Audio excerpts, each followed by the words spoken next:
Welcome to the WP Builds podcast, bringing you the latest news from the WordPress community. Now, welcome your hosts,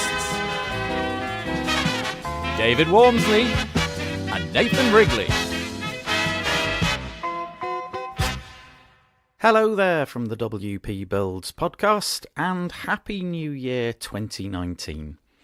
Today we've got a podcast episode which is number 109, entitled What Changed in 2018 and What's Coming in 2019. It was published on Thursday, the 3rd of January 2019.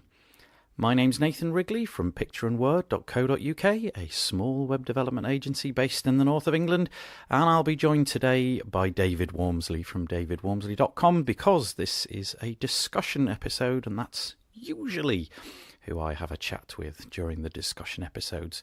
But before we get stuck into that, a couple of messages for you.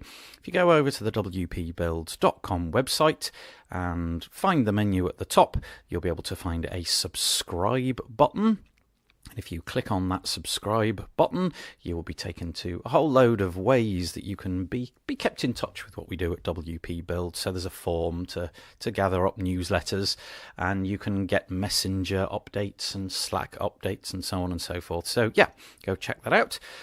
The other one is the deals link. So if you go over to the deals page, you'll be able to have a look at a whole bunch of deals we've got on WordPress plugins and various things, like, for example, there's Toolset, and there's Beaver Team Pro, and there's If So, and loads, basically. Go and have a look. You might get yourself a bit of money off. And if you've got a product that you want us to put on that page, then certainly reach out to us. We'll be more than happy to put your code on there. That'd be great. Thank you. The next one is we've got a webinar coming up soon, Laura Elizabeth, talking about client portals. So if you go to the webinars link, you'll be able to sign up for that. Also, we've got some contribute episodes, and the contribute, if you go to wpbuilds.com/contribute, I should say, you'll be able to check out how you can get in touch with us. And the idea with that is that you come on the podcast and spend 5 minutes, 10 minutes, 20 minutes talking with us about something that you've done recently that you're proud of, and you want to show the rest of the world so that they could perhaps save some time or money or whatever it might be. It doesn't have to be related to WordPress, could be anything you like at all. And the last one is if you go to wpbuilds.com/advertise, you'll be able to find out all about the advertising options that we have on the podcast. For example, banner ads or audio inserts. So yes, please go check those links out. Be most grateful indeed. The WP Builds podcast is brought to you today by GoDaddy. Learn how to build your WordPress business with free resources from experienced freelancers, consultants, and agencies. You can find it all at x.co/WPBuilds. That's the letter x.co/WPBuilds. And the Page Builder Framework. Do you use a page builder to create your websites? Page Builder Framework is a mobile, responsive, and lightning-fast WordPress theme that works with Beaver Builder, Elementor, Breezy, and other page builders. With its endless customization options in the WordPress customizer, it's the perfect fit for you or your agency. Go to wp-pagebuilderframework.com today. And we thank all of our sponsors for their support of the WP Builds podcast. So just before Christmas, David and I sat down and we had a bit of a chat about the kind of things that we'd noticed going on in the WordPress space during the year 2018. It can kind of be grouped into a variety of sections. So, for example, Gutenberg, page builders, the rise of the WAS, I'm going to call it, GDPR and changes in hosting and all of those kind of things. So, yeah, go check it out. I would commend this episode to you. As always, bit of a caveat. David and I are certainly not setting ourselves up as experts, but it's quite nice for us to have a chat about these things, and I hope that you get something out of it. Thanks for listening very much indeed. And today is the first discussion that we're having of 2019. So we're calling this one, What Changed in 2018 and is Coming to 2019. So let's be honest, shall we, Nathan? We're actually recording this while it's still 2018. So let's just hope that nothing major happens. Yes. We're going to look like fools. But anyway. I would also like to say that I've put virtually no work into this. David has done all the spade work and given it all the thought. And so commendations to David. Yes, now just lower your expectations. So we're looking. No, we were talking about this. What we thought were the major events of last year, and they are all going to pan on, aren't they, into this year? Yes. Gutenberg, obviously, number one for us WordPress people. Yes. It's Yeah. out. It went out. It did. It went out, and I wrote in the WordPress news that I put out on a Monday the following week that nobody had died, Yes. because it really, certainly from my perspective, and no doubt from yours and everybody else who listens to this, it felt like a really, really big deal, and I mean that from the point of view of things were going to break, no matter how many times I'd tested it, and no matter how many sort of scenarios I'd played out in my mind. That was the thing, I think, and that everybody was fearing the moment that it was finally going to roll out and we were all going to update, and some people did and some people didn't. But so when I said nobody died, that's really what I was meaning. None of my stuff broke, but I'm not sure that's true for everybody, though. I think it did break a few things.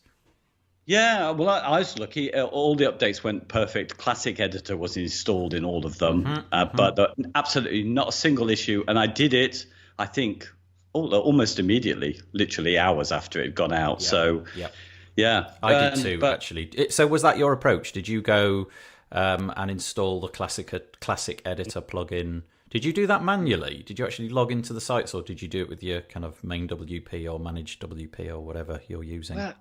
Yeah, well, I did main WP, but it was a bit of a pain, to be honest, because that was the problem of doing that first update. There was an update to the Classic Editor, and you needed to change your settings to say that you didn't want other people other than administrators to use blocks. So it gave you the choice. And then I think probably a day later, it sent out a new release where it set that as the default. So we went into all of the sites changing the settings individually because we couldn't be bothered to see. There is a script you could run on something like main WP to change all the settings, but we just thought we'll do it manually, and then the next day it was done for us. So so what, you did it? Yeah. Oh no, how much time did you waste on that? Way too much. Yeah, exactly. Yeah, well, that was my approach as well. I just went round. I did it all manually. I just wanted belt and braces. I wanted to be sure. So I went around every site, actually logged in and allocated a whole day to just checking all that stuff, and wrote all the sites out on a spreadsheet and ticked them all off and so on and so forth. And then when it came time to update, I actually updated the WP Builds site first.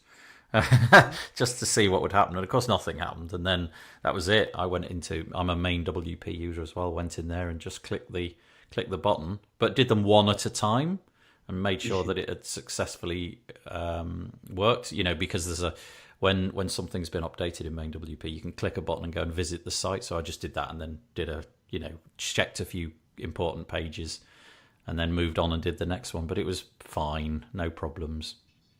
The thing is, we were just looking, weren't we? We're behind a little bit now, but this is a good week plus after it's been released. And there's been a huge flood of one-star reviews coming in for Gutenberg. It's silly because it's no longer a plugin and actually is the default editor, but that's where people have gone, isn't it? So it's quite interesting to see how this is going to pan on into this year. 2019. Well, because it definitely dominated 18, and I think it's going to continue 19. Can I just talk about these reviews, because I wouldn't have. I've stopped looking at them, and then you alerted me to the fact that it's got more miserable. When I was running the news on this, it was always at about 2.3, and now it's down to. Actually, it doesn't aggregate what it is now. I can just see that 2 stars are illuminated. And we have, I can, there's a see all button, just wait a sec. 2.1 is what it now is. Of a total of just over 2,000 reviews, 1,300 of them are 1-star reviews, and a lot of them are recent, and a lot of them are grumbling. They use words like very bad, doesn't work, broke my site, has cost me money. There's one here, this was quite strong words. It says, an utter disgrace. This is an insult to every WordPress user. Boy, people's opinions it didn't calm down, shall we say, yet. No, and you know, it's the change really where I think it was stable at that kind of 2.3 for some time. It dropped a little bit when they did that first send out where you could try and, you know, encouraging people to test out Gutenberg ahead of time. So it dropped a little bit then. But I think this time, if you look at all the comments really from all the reviews from since it was released, really it's less than 10% are positive about it. So it's a real slide down we're seeing at the moment. Yeah. And we're getting genuine reactions from users. I mean, obviously these are plpeople who are not using it for the first time, so that experience may be different. And obviously these are people who have gone to search for the Gutenberg plugin to vent their spleen.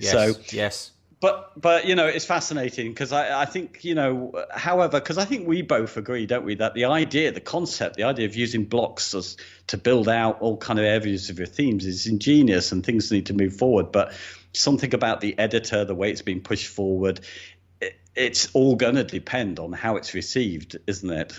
I think the gripe that everybody seems to have is that, you know, there's in principle there's nothing wrong with it. You know, it's such a great idea. I genuinely think it's an inspired idea, this block notion.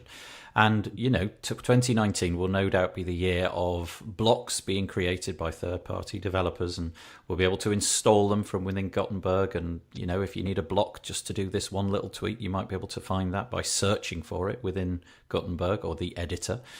So it's going to be very important. I think that the gripe is that it was just sort of pushed on us, and a lot of people seem to think, well, why didn't we just have it as an opt-in?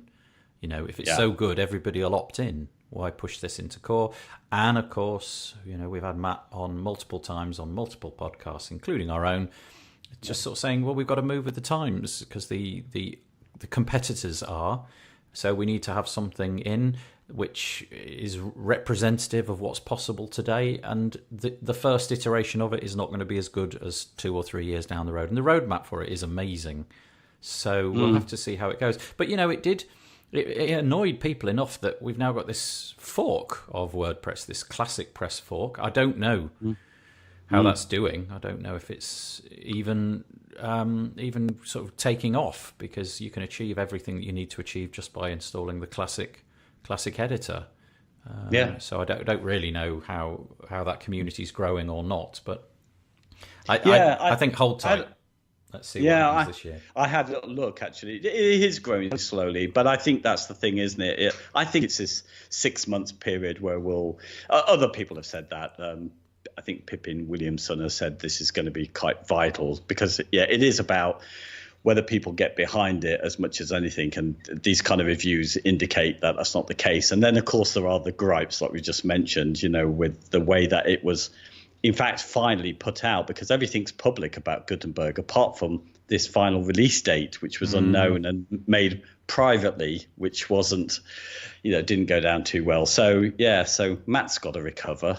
Personally, I think it was interesting because I watched it quite closely because of the little news bulletin. You know, read quite a lot and wrote quite a lot about Gutenberg, and it all towards the end just seemed to be getting a bit anarchic. You know, it was I was every time I sat down to write the weekly news, I would be thinking, boy, there's you know, the date's moved again, or something's happened, or there's these people now are moaning about it, these people are grumbling about it. Now we've got another new date. Oh no, it's been pushed back. Is it going to January? No, we're going to go for November. No, we're not. We're going to wait for another week. No, it's going to be. So it went. You know, I'm sure they'll have learned a lot about how to handle this stuff from a PR perspective. And I'm not using it, and I think really the reason I'm not using it at the minute is largely because I've just got my little workflow down pat with what I need to do, and I know exactly where everything is. So from my point of view, I just think it would be a time suck to go out and start using something different. But that time will probably come, and it probably won't be that far away where I think, actually, do you know what? It's flipped over now. I'm probably quicker doing it in Gutenberg now, but just not yet. And also from the point of view of my clients, most of them are just not interested in WordPress. You know, it's a functional tool. All it does is enable them to put their ideas out there, and they're very familiar with how to put their ideas out there and click publish. Yes. They just don't, they're not interested in WordPress and the flashy new editor. I know how it works, and so that's just how they're going to continue. But at some point, Yeah. it'll no doubt flip over. Yeah, I think it's going to be all politics over this year because, well, I think if I may have misread this, but I'm sure the loose plan is to have stage 2 out for the end of the year. So there'll be another state of the word address that will be talking about that, I think. Yes, that's moved actually. The WordPress, the WordCamp US for next year is in early November, which conflicts with Halloween, so that'll be quite interesting. I think the timeline is quite aggressive. I think really, from my perspective, I think it might have been a good plan to have this as an opt-in, just as a downloadable plugin until it was revealed what stage 2 had completed. And then when stage 2 was out and it felt like, oh boy, this is unmissable. Why on earth would we not use this? Maybe that was the best time to put it out. I'm not moaning. I just switched it off for now. That's all I have to say, really. Yeah, exactly. I've moved into a period of indifference, really.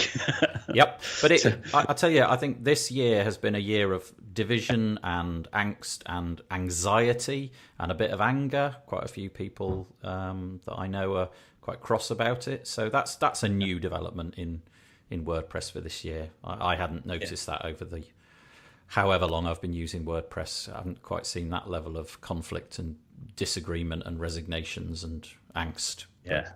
Hopefully that will subside. I think number 2, what we're going to talk about was page builder acceptance and the higher expectations from page builders. I think I feel good over 2008 with page builders because 2008, crikey. Yeah. We really are going back.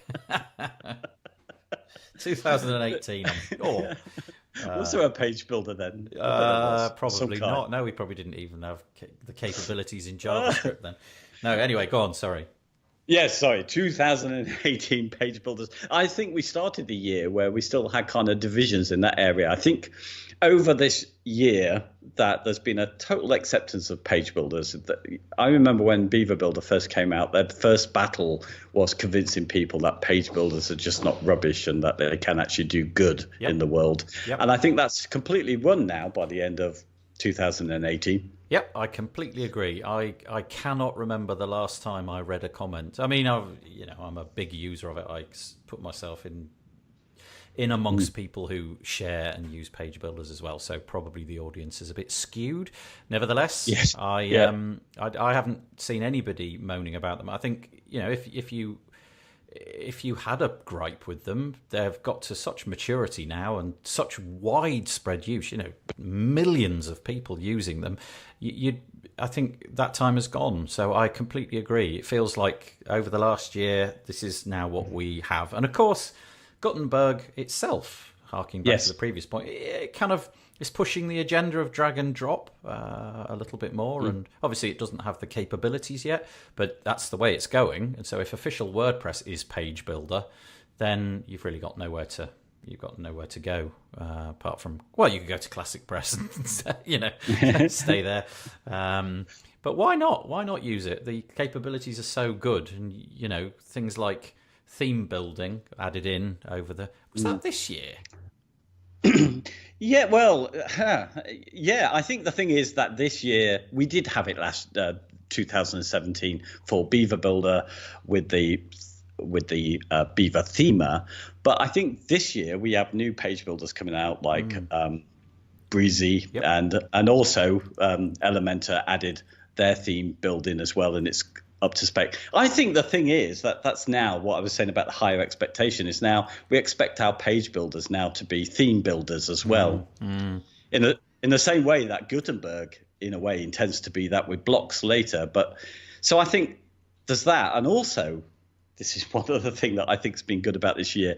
I think the year started off 2018 with most people kind of trying to think which page builder that they need to get behind, which one's going to be the big one that everybody needs to be behind. But I think now we've reached the point that there are quite a few out there. They're all of a good standard, and that you just pick the one that you like. Yep, pick the one that you like and get good at it. I think that's common sense advice, isn't it? And they're all kind of doing the same stuff. There's widespread difference in how it's implemented. But you know what? I think if you'd used Beaver Builder for the last year and suddenly you had to use Elementor or Breezy, it wouldn't take you that long to figure out how it all worked. You just figure out, that bit's there, is it? It's not in that position. That menu item is okay. It's over there instead. It wouldn't take long. So they're all doing the same thing, and I'm sure that they're all looking at each other and thinking, "Oh, they've got a shiny new feature. How can we accommodate that?"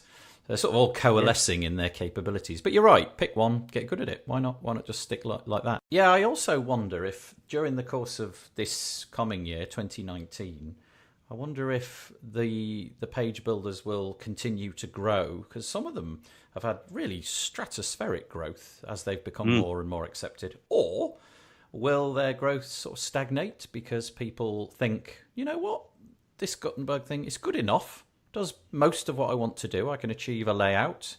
Might not have all the granular padding capabilities or the ability to position this exactly where I want. Or at the minute, there's not enough fancy whiz-bang blocks. I wonder, though, if it'll happen, that way. And the pricing, obviously, will be interesting, because a lot of these page builders have got recurring revenue. And if, for example, you've got 50 client sites with Beaver Builder, that you're going to need to renew that license just to keep those client sites going. So I wonder if that's going to be a trend, a decline in page builders or an increase in page builders. I've no idea. I'm going to go with an increase. Yep. I think we'll be into stage 3 or 4 of Gutenberg if it makes it that far before they get threatened, just because of the just simple laying out of elements, adding padding margin and being able to add gradients and stuff. I think it'll be a long way before we see that. So I think I think all of the page builders are reporting growth, aren't they, of some kind. So yeah, and also Gutenberg is going to highlight how fun this stuff can be and how simple it can be. I can drag things in. I don't have to type things and then put a little shortcode and then randomly guess what it's going to look like. Yes. So it might be that Gutenberg makes people think, oh, wow, this is ingenious. Right, I wonder if there's another rival. And, of course, very quickly they'll find it. And, yeah, who knows? But you're right. During the course of this year, I think page builders became absolutely accepted as a totally legit way of building websites on WordPress. And I think they got better and better. And, frankly, I'm wondering what is next. What still needs to be done in the page builder arena? What are the new features? Because as soon as Thema was added for Beaver Builder, I thought, wow, that's the whole thing now. That's it. They've cracked it. What's next? I don't know. I don't know what they've got cooking. Do you know? No, maybe personalization might come into it, but I see. Like if this then that sort of functionality, conditionals. Yeah, maybe possibly. Anyway, shall we go to the third one, which Number was 3? We can deal with this one quickly. The rise of, now how do we say this? Do we say as WAAS or WAS? Do we say it WAS? Like SAS? Yeah, it's WAS. SAS would become WAS, so it's WAAS, which is Website as a Service. I suppose some people might say WordPress as a service, but I'm going with Website as a Service. Yeah. So I think there's been a rise. This is just our perception, because we're big fans of WP Ultimo. We've seen that rise and appear this year and get adopted. We've seen all of these bunch of WAS Facebook groups as well, which didn't seem to exist before this year, last year. Which year am I in, Nathan? Right now, when we're recording it, it's 2018, but this will be going live on 2019. So let's call it 2023. So it seems like that's, and it just seems like so many people. You noticed, you were giving me the numbers of one of the groups that was there. It was really high in a couple of months. It was well over 1,000, heading towards 2,000, wasn't it? That's right. Yeah, I think it's just such a beguiling idea. Obviously all of us have been building client websites forever, and and then you got all the stuff of setting up a fresh install, using probably a very typical set of plugins and themes and arrangements and page builders and so on. And so this is very beguiling because, well, you could create a business, put some video tutorials together, put some documentation together, get people to sign up, and they can sort of do their own website, and you could create some passive income. I suppose it's so beguiling as a business proposition, because it feels a bit like set it and forget it. You spend, I don't know, several months getting your stack absolutely perfect, the right host, the right theme, the right set of plugins that your little niche is going to require.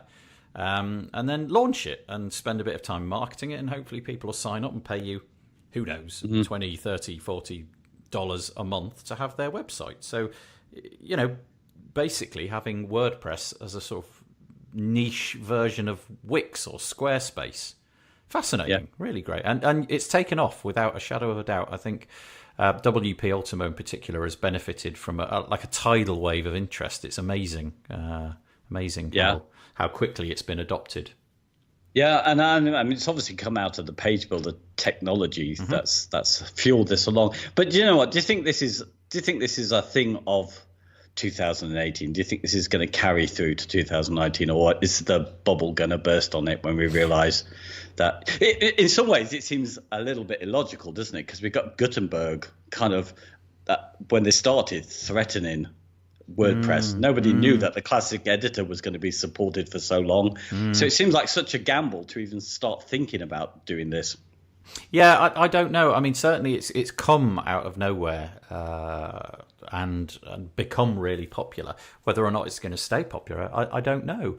But if you can set this up and make it work for you, it's incredible. You know, so long as you've got everything set up and you can support it, and you've got your licenses all in shape, and you go in every once in a while and make sure that it's all running smoothly, I can't see why this wouldn't continue to grow. Obviously, there's a ceiling. Not everybody can be running a little niche website business. A lot of us have got to spend our time, building sites for just about everybody that comes through our doors. We're not too bothered about whether you don't have to be a church to use my services, or you don't have to be a bakery to use my services. But that's where I think this fits in. You try to pitch it as we build church websites, we build websites for jewelers or lawyers or estate agents or whatever. And if you can get 100 people on your books, this is going to become profitable for you. So why not? I suppose the dilemma is the building of it's beguiling, because the technology can be done. You can go out and build this stuff and have your little network set up within, realistically, under a month if you really went crazy with it. Probably less if you really knew your way around the platform. But then the problem, I think, is one which we're going to discover possibly in 2019, and that's making it actually pay and marketing it. And that's a whole different set of skills altogether. Yeah, it's building a business on other people's businesses, and they could change. So there is but obviously some people are doing quite well with it already. So absolutely. And if you've got the wherewithal to get out there and find estate agents and jewelers and what have you, great, perfect. Yeah, go for it. Why wouldn't you do this? I think it's gonna grow. That would be my guess. Okay. I don't know. I think it might pop a little bit on that. I don't know.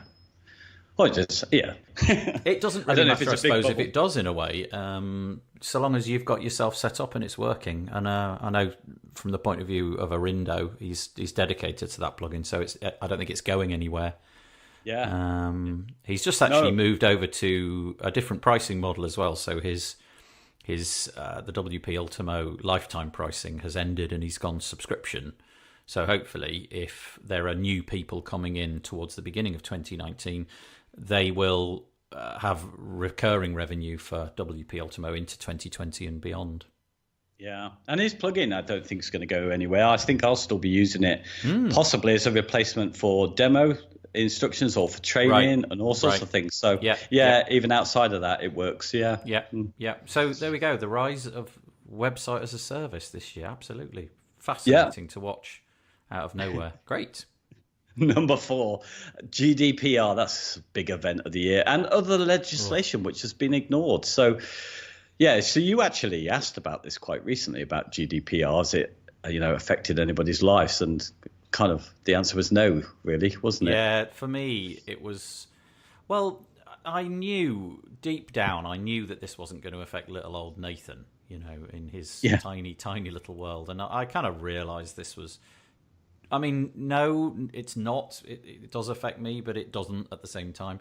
I think they're going to go after the likes of Google and Facebook, aren't they? And so for me, not so much. I haven't really had to do anything or change a great deal. Or, I think what it did do was it's put the spotlight on that issue, private data retention and so on, for a period of time.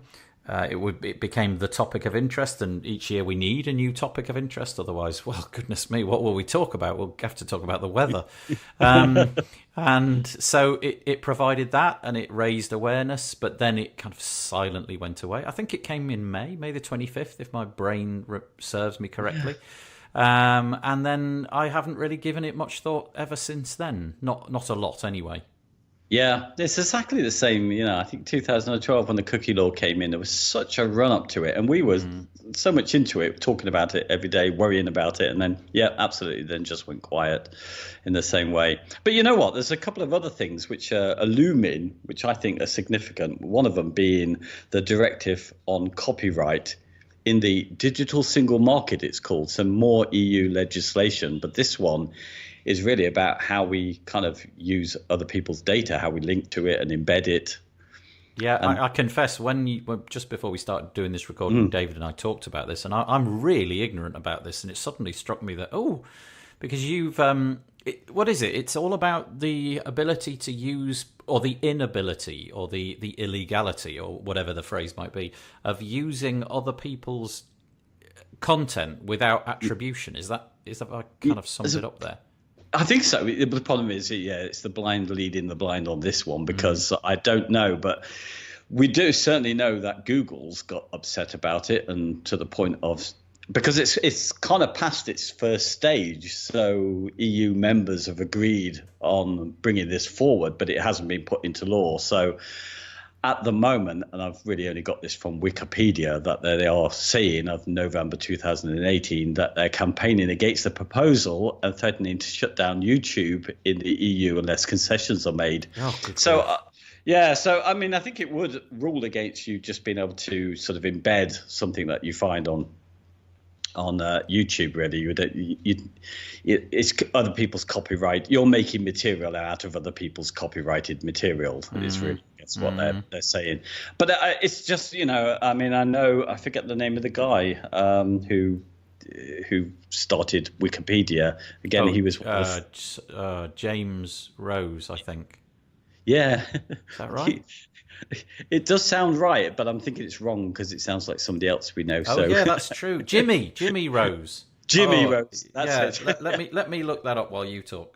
You are right, yes, on that. So he's one of the first people to talk it up. But I think, most people who, work in the internet, or, people like Wikipedia and Google who know the internet, just cannot understand how, some people, politicians in the EU, cannot understand this is the basis of the internet itself. Yeah. This ability to kind of link to each other freely. It's what makes it what it is. I'm going to interrupt you and say it's Jimmy Wales. Completely. So no Rose in there. Yes. Yeah, no, we're mixing up a friend of ours with, we got the Jimmy bit anyway. So there you go. Yeah, I think this could be an interesting year. And again, as I was saying, we need something to talk about. Maybe this will be it.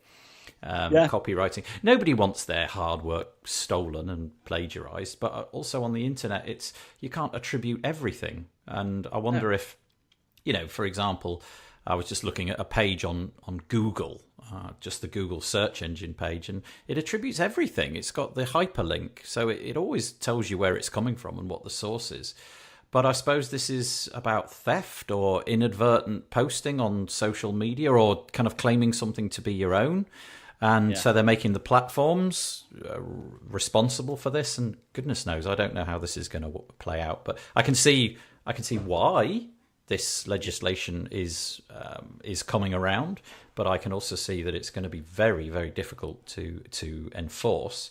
And I also think the sort of the European approach is so different to the North American approach that we could end up with kind of a bit of a falling out. Let's see how it develops. Yeah, it's going to be interesting. It just can't work, can it? It's the same as how the music industry tried to stop Napster, was it? Is that the Yes, right name? yes, that's Yeah, it. Yeah, oh yeah. yeah. I mean, it's just not going to work because it's just it's how the internet works, and you kind Mm, of have to find ways to go with how mm, people are using the net, not try and prohibit it. It's not going to yes, work, I don't think. yeah. There is one other legislation that didn't come that's supposed to have come out at the time of GDPR as well, which is still to come for 2019, which is uh, the e-privacy regulation, replacing the e-privacy directive, which was formerly Ah, known yes, both as documents which cookie are law. constantly my study. Yes, I Yeah. So we're going to get new cookie stuff, aren't we? I think most people hooray! anyway, most people mix up what GDPR is with cookie law anyway. So you're covered with GDPR if you stick up a cookie banner. Seems to be what most Yeah. people from it. But yeah, there is new legislation. Oh, sorry, yes, regulations coming out on that rather than the old directive that we had. So, Do you know what? so I'm really sort of torn on this one because on the one hand, I think that the capabilities that cookies allow are so helpful. yeah, They allow me to stay logged into Facebook. They allow me yeah, to see adverts that are kind of probably something that I'm interested in. But then on the other hand, they allow me to see adverts for something that I'm interested in, and they follow me around. So it's the opposite, and it's the exact same thing. And they follow me around on the internet. And these cookies were never designed to do this stuff. It's ingenious, yeah, and I think it is a little bit insidious. And then when you get some giant organization like Facebook, which has a slip up, and then suddenly millions of data points are out on the free, widely available on the internet, it makes you worry. And although we're a very freedom-loving, mm, we're in a freedom-loving time, I can see why people are concerned about it. And having this permanent record of what you're up to and where you've been and what you've looked at and what you've purchased, and for that data to be permanent and unavailable to you and undownloadable by you and undeletable by you, I can see why this is peculiar. Nobody saw this coming 20 years ago. yeah, And all of a sudden, a lot of personally identifiable information, including stuff perhaps that you might regret having written or saying or posting, is there, and you've got no control over it. It's difficult. It's really God, difficult. But it was the yeah. year of that for sure. Do you know what? There's a whole debate there about that because privacy is quite in mankind's history. It's quite a relatively new thing to have. This concept that we have it before the printing press. It didn't exist really. You No, couldn't but then I suppose equally, you only saw a handful of people each year, Yeah, and yeah, they that's were the true. ones that you could walk to. So your privacy was probably of less importance. But now, somebody in North America has access to the stuff that I did in my browser just 10 minutes ago. It's strange, it's a Yeah. different paradigm. You've also written down here SSL certificates. That was a thing. Yeah, that's well, yeah, exactly. They've been hugely adopted. There was something that just came out recently where they said, I think maybe that was Matt Mullenweg talking about the statistics on that on his talk, but I think it was 53% now have a certificate on sites out there, which seems quite low to me because in our profession we'd expect everyone to have one, but Well, I just wonder how yeah, many of that 47% is stuff that's never, ever, ever updated. Static yes, HTML sites and installations of CMSs that are still working on WordPress 3, things like that. yeah, Probably. yeah, It probably is just stuff where it's of no consequence, but I think it'll come over time. But it's been a big year for it, and things like Let's Encrypt and yeah. all the hosting companies jumping on and giving us the capability to just click a button and have that certificate matched up to your website has been great, really good.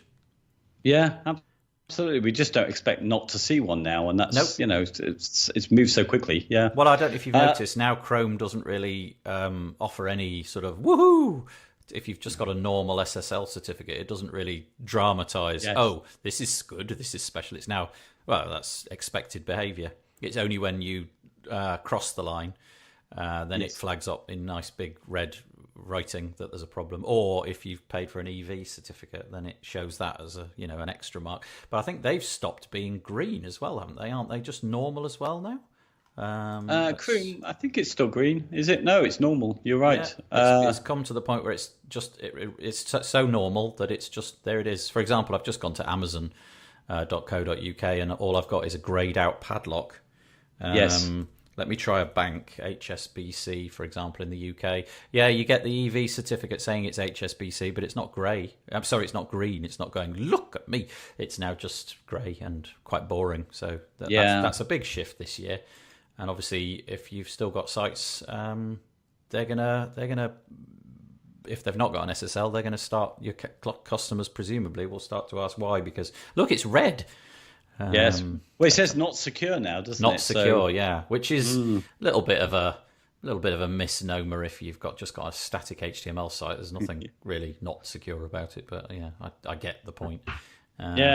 Anyway, and a lot of hosting companies are taking care of that, aren't they? But they're just issuing them out. So SiteGround is one of those. So if you have got a static site, you're probably okay because you're gonna have it. But if you've got a WordPress one, it becomes tricky because you have to kind of change your database and make sure that your redirects are on to the But anyway, there we go. Talking of that, a last one, which is that one. I think changes in hosting for me was I could be completely wrong on this one, but it feels to me that this is the year when everybody started talking or thinking that they ought to be using perhaps some kind of cloud hosting service running with either something like Server Pilot, Cloudways, Easy Engine.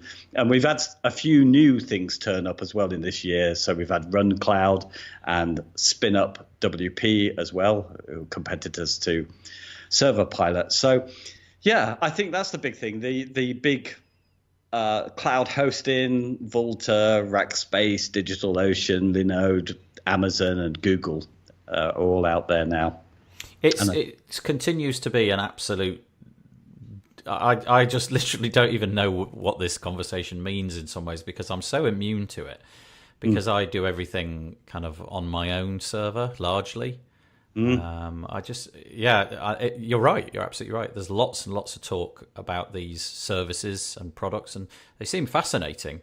I can't speak from a point of authority because I just don't really have any interaction with them. But I know that a lot of these names just keep coming up. What is it? Is it pricing that's attractive? What's the deal? Well, it's power and pricing at the same time, And I think if you've ever spent a lot of money on managed VPSs, which I have before, it's really costly, and then you don't necessarily get the service you're paying for. You get downtime, but the idea that you can control this stuff with a simple interface that you add to it and get this low cost and be able to pass that on or make some extra money because you can provide that to your clients is the big lure, isn't it? But I think there is a reaction against it because I just feel it's really shifted in this year, where we used to talk about the best shared hosting, and those big names that we'd have out there would be talking about maybe a VPS if you wanted something more. Now it seems to be either you're looking at these cloud hosting services or you're looking at kind of boutique services where they're well supported and there's a certain amount of specialization. So the types of Kinsta, Flywheel, Liquid Web, WP Engine. It seems to be about these two things. Right, interesting. I mean, obviously, you've got so much more experience of this than I do. But I know exactly what you mean because it keeps coming up. Do we not really have those? Do we have those sort of conversations still? I don't really see them too much in the WordPress groups that I attend in Facebook. We don't seem to have those discussions too much anymore. Is that because people have sort of settled on a few providers or what? I think they have been coming up a bit. I think you've been doing a good job. We were talking about this, that we've been trying to turn off the notifications, but I still see it popping up. There was a big, long chat, actually, about hosting, about somebody who went to Cloudways because they'd heard so much about it and how their experience was not a good one. And they moved to Flywheel. And, for their point of view, for what they needed, they'd picked the wrong thing. But I just think it's so interesting now that I could be wrong. I'd love for people to tell me, no, I'm just talking rubbish. But it doesn't seem to be about any of the big regular names that we used to see before. You very rarely hear people talking about Bluehost and, whether I should be on their VPS or their shared hosting. It seems to be about whether you go to save money with this cloud hosting, or whether you go up market and get really good support and all the help that you're going to need through these other players. I guess the market's still kind of in a state of, there's still good competition out there, so that you know there isn't just one clear choice still, because you know there's a whole bunch that I keep hearing about. I never go particularly and explore them, but there's a whole load that just keep cropping up here, there, and everywhere. That's fascinating. I know what you mean. So there we have the year in essence. What have you said? We've got Gutenberg, page builders, the WAS, website as a service, GDPR, legislation, and so on. And then finally this hosting one. I'm wondering if I might just add a sixth one in, just very quickly, unannounced, and that would be sort of disenfranchisement with social media. Is that a thing? Did that happen this year? Yeah. Or is it just me? And you. I just wonder if we've lost a bit of trust in the year 2018 with the likes of Facebook, to the point where we are turning things off. There seems to be so many people that I know who have not decided to drop out of Facebook, but just decided to cull what they were doing on Facebook and those platforms, and try to wrestle a bit of their life back. And I wonder if that's something that you've noticed too. Yeah, I have, but it could just be our kind of. But I feel that this podcast comes out of Facebook, really, doesn't it? It's out of those connections, and I think we were all in because it was so exciting to suddenly feel like you're a community of professionals out there, and you had all this access. And then we've lost the plot a little bit. We've let it affect our normal day-to-day lives, and I think we're just trying to reclaim some control over what we do. Yeah, I agree. That's kind of been my approach. I didn't until very recently realize the granularity of notifications, for example, on Facebook, and how you could switch things off for certain types of content. And I've gone in and culled a lot of that, just because I was receiving notifications multiple times a day for stuff that I literally had no interest in. I couldn't even work out why is that? But it was there, and I had to go in and delete it, and it would ring in my pocket. And so I've really tried hard, but also not just kind of culling stuff. I wonder if this was the year where we really lost trust in a lot of these platforms. You know, the mantra has always been with people like Google, you know, don't be evil, gathering up the world's information and so on. And then with Facebook, connecting people.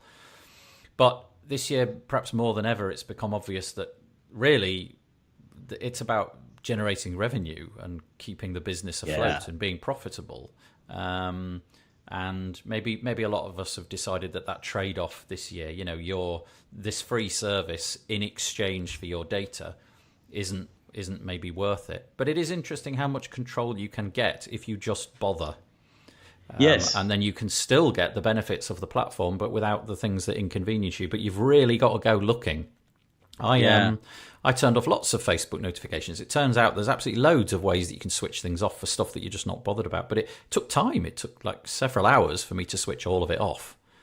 But I think it cleaned up my life a little bit. And you're right. I think we're just working out this stuff, aren't we? I know Facebook's mature now, but as a species, this thing in our pocket is quite new. And we're still working out the impact that it can have on us. And certainly for me, each passing month I'd have a different approach to it. Like, okay, I'm going to leave it in that room and walk away from it and not come back to it each day. And I'm going to switch my email off so it's not always in front of me. And just working out now at this point how to manage that stuff a bit better. Yeah, absolutely. I was just working out what's in my pocket as I don't have a mobile phone. So. Ooh, matron. Exactly. Well, on that bombshell, shall we? Let's knock it on the head. That was great. I really enjoyed that. So fascinating stuff. Thanks for that, David, and I appreciate all your hard work for doing all of that, because without it, the episode would have been about 6 minutes of silence. Right, see you soon. Well, I certainly hope you enjoyed that episode of WP Builds, where David and I talked about our things that have changed in 2018 and things that might happen in 2019. It was really fun doing it, and actually it's quite nice to be a bit reflective sometimes and think about the past instead of the future, which we're always concentrating on. The WP Builds podcast was brought to you today by GoDaddy. GoDaddy Pro is teaming up with web industry experts to bring you practical, real-world advice and guidance. Build your WordPress business with their free guides, articles and tutorials at x.co/WPBuilds. That's the letter x.co/WPBuilds. And we thank GoDaddy for their support of the WP Builds podcast. Thank you so much for joining us again. We will find you again on Monday when we bring out our regular WordPress news article. If you didn't know about that, we bring out a 10, 15, 20-minute news bulletin of all the previous week's WordPress news. Might be a little bit thin next week because it's been Christmas and New Year. But anyway, I hope that you have a lovely week up until then, and we'll see you next time. Bye-bye.